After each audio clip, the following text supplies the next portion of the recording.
बड़ों को नमस्कार, छोटों को प्यार। आज का टॉपिक हम लेकर के आए हैं, जहाँ चाह वहाँ राह। जहाँ चाह होती है वहीं राह होती है। क्योंकि संसार के अंदर बहुत लोग बहुत कुछ करना चाहते हैं, लेकिन मजबूर हो जाते हैं। आगे उनको कोई रास्ता नहीं मिलता है। क्यों रास्ता? इसीलिए नहीं मिलता, उनको चाह नहीं होती। उनकी अगर चाह होती है तो कमज़ोर होती है। तो जहाँ चाह नहीं होती है तो वहाँ राह नहीं होती है। अगर उनकी चाह बन जाए कि संसार के अंदर हमको ये काम करना है, तो उनका सारा काम हो जाएगा। लेकिन उनकी चाह ही नहीं बनती। बहुत से बच्चे फेल हो जाते हैं। वो तो सोचते हैं अब हम फेल हो गए, अब जीवन का हमारे जो मकसद है वो ख़त्म हो गया, इसके आगे कुछ है ही नहीं। क्योंकि उनको संसार में सही से ठीक ढंग से उनको चाह नहीं बनती है। अगर जिसको चाह बनती है तो दर दर इधर उधर जाकर के अपनी चीज़ को ढूंढता है, तलाश करता है। जैसे किसी व्यक्ति का अगर कोई बच्चा या कोई व्यक्ति बह जाता है तो सारे प्रयास करता है, टेलीविज़न में निकलवाता है, न्यूज़ में निकलवाता है, पेपर में फोटो देता है, इनाम लगाता है। क्योंकि उसे चाह रहती है कि हमारा बंदा मिलना चाहिए, मिलना चाहिए, मिलना चाहिए। तो इसी तरह से अगर आप फेल हो जाते हैं तो एक फेल हो जाने के बाद एक चाह बना लेनी चाहिए कि हमको पास होना है, होना है। अगर आपकी ये चाह बन जाएगी तो राह भी बन जाएगी। जैसे यहाँ एक आप शहर, नगर, गांव, आप रोड पर गए होंगे, मार्केट गए होंगे, बाजार गए होंगे, देखा होगा कि रोड पर एक व्यक्ति पैदल जा रहा है। लेकिन उस पैदल के लिए उसको राह मिलना बहुत मुश्किल है। लेकिन पीछे से साइकिल वाला आता है, फुर्द निकाल कर ले जाता है। उसके आगे फिर तब भी उसके लिए भी भीड़ है। वो आगे से उसके पीछे से बाइक वाला आता है, वो भी भीड़ में निकाल ले जाता है आगे। उसके पीछे कार आती है और भी ज़्यादा एरिया लेकर के चलती है, वो भी आगे निकल जाती है। रोडवेज आती है, बस आती है, वो भी सबसे ज़्यादा एरिया लेती है, लेकिन वो भी आगे निकल जाती है। क्योंकि रोड उतना ही है, जहाँ पैदल व्यक्ति को निकलना मुश्किल है, तहाँ इतनी बड़ी रोडवेज बस निकल जाती है। क्यों? कि उसकी चाह होती है। अगर पैदल वाले की चाहे तो पैदल को कठिनाइयाँ होती है, लेकिन वो भी निकल जाती है। साइकिल वाले को कठिनाइयाँ होती, वो भी निकल जाती है। अगर बाइक वाले कठिनाइयाँ होती, वो भी, कार वाले को होती, वो भी निकल जाती है, और रोडवेज भी निकल जाती है। तो ठीक इसी तरीका से जिसकी चाह, जैसी चाह वैसी राह। अगर जो रोडवेज वाले, बस वाले ने सोचा कि हमारी इतनी गाड़ी बड़ी है लेकिन हमको निकालना है, तो उसके लिए भी जगह मिल जाती है। तो ठीक इसी तरीके से संसार में सबसे पहले हमको चाह बनाना चाहिए। हमको करना क्या है, ठीक है, हमको क्या करना है? हमको डॉक्टर बनना है, हमको इंजीनियर बनना है, प्रोफेसर बनना है, साइंटिस्ट बनना है, बिजनेसमैन बनना है, क्या करना है? हमको बहुत बड़ी फैक्ट्रियां लगाना है, आप क्या करना है? या हमको मजदूरी करना है?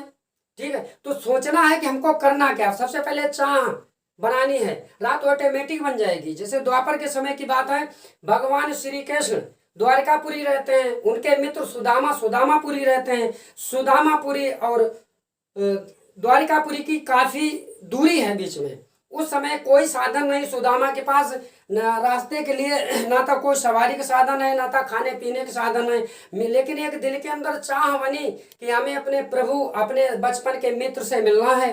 तो मुट्ठी भर चावल लेकर के सुदामा जी द्वारकापुरी के तरफ चल दिए। हारे थके हुए, काफी दिन चलते समय हो गया, थक गए, बेहोश होके गिर पड़े। भगवान ने जब देखा अंतर्यामी ने कि भाई हमारे मित्र आए हैं और बहुत ज्यादा थक गए हैं, तो भेष बदल करके उनको रथ पे बिठाकर द्वारिकापुरी के किनारे पर छोड़ दिया। अंतर्ध्यान स्वामी अंतर्ध्यान हो गए, चले गए। तो ठीक इसी तरीके से जब हम अपनी चाह बनाएंगे तो हमको राह देने वाले, हमको राह बताने वाले, हमको अपने लक्ष्य तक भेजने वाले, पहुंचाने वाले ऐसे हजारों लोग मिल जाएंगे। तो हमको क्या करना है? केवल चाह बनाना है। तो इसलिए जो बच्चे फेल हो जाते हैं उनको बार बार सोचना चाहिए कि फेल ही इंसान की आखिरी मकसद नहीं है, लक्ष्य पास होना, मंजिल पर पहुंचना ही लक्ष्य है। क्यों? कैसे बहुत सारे एग्जाम्पल हमारे आप सबके जीवन में आते हैं कि बहुत ऐसे हम काम करते हैं जो कि उसमें हम ऐसा लगता है कि अब फेल हो गए, फिर प्रयास करते हैं, फिर फेल हो गए, फिर प्रयास करते हैं, फिर फेल हो गए। बहुत ऐसे काम हैं जीवन में, हर किसी के आते हैं, जो हजार वाले फेल होते हैं, फिर भी इंसान भाई को काम करता है, एक दिन फिर जाकर के बहुत ऊंचाइयों को छूता है। तो हमारा जो लक्ष्य है, हमारा जो टारगेट है वो क्या है? भगवान। हमारा टारगेट जो है वो भगवान है, और जो हम करने वाले जो हैं हम सुदामा हैं। तो हमको अपना सुदामा का रूल अपना अदा करना चाहिए, और हमारा जो लक्ष्य वो भगवान है। लक्ष्य तो ऑटोमेटिक मिल जाएगा, भगवान तो ऑटोमेटिक आ जाएंगे, लक्ष्य तो हमारा ऑटोमेटिक मिल जाएगा। हमको सुदामा बनना चाहिए, हमको सुदामा बनना चाहिए, बार बार ये कानों में दिमाग में भर लेना चाहिए, हमको सुदामा बनना चाहिए, हमें भगवान कृष्ण से मिलना चाहिए, हमको सुदामा बनना चाहिए, हमें भगवान कृष्ण से मिलना चाहिए। अगर आप बच्चों ने, गार्जियन ने या किसी ने संसार के अंदर अगर ये फैसला कर लिया हमको भगवान से मिलना, हमको तरक्की करना, अपना विकास करना, उस मंजिल को पकड़ना है, वहां पहुंचना है, तो संसार की सारी शक्तियां आ जाएंगी आपकी मदद करने के लिए।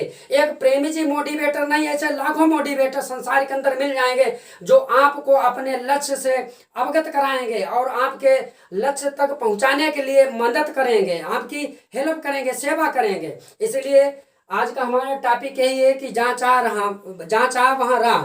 इसलिए सबसे रिक्वेस्ट है कि सब लोग अपनी एक चाह बनाओ, अपने आप को एक अच्छा बनाओ, अपनी समाज को अच्छा बनाओ, अपने भारत देश को आगे ले जाओ। इसी में हमारी ये मानवता है और मनुष्य जीवन हमारा तभी सफल है जब हम अच्छे और बढ़िया श्रेष्ठ काम करेंगे। तो आज के टॉपिक को हम यहीं खत्म करते हैं। और इस समय कोरोना का समय चल रहा है, इसलिए 2 गज की दूरी मास्क है जरूरी। आप सुरक्षित रहिए, अपने बच्चों को भी सुरक्षित रखिए। जय हिंद, जय भारत।